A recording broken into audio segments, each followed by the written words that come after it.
আমাদের মন্দিরে কাজ চলছে। আমাদের এই যে আমাদের মন্দিরে কাজ চলছে। এটা হলো নাটমণ্ডপ আর এটা হলো আচার্য ভবন। তাই মন্দিরে এখন ভীষণ কাজ চলছে, ডিপি ওয়ার্কসের কাজ। অভিন দাদা দিয়েছে সবাইকে কাজ করার জন্য। আর এটা হলো ঠাকুরের দীক্ষা হয়, দীক্ষাগড়।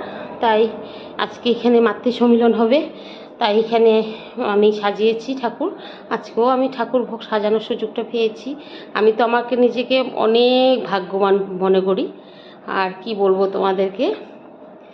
আর যদি আমার ভিডিওটার মধ্যে কোনো আমার গুরু বোন থাকে তাহলে নিশ্চয়ই আমাকে জয়গুরু বলবে। আর আমি জয়গুরু বললে ভীষণ খুশি হব।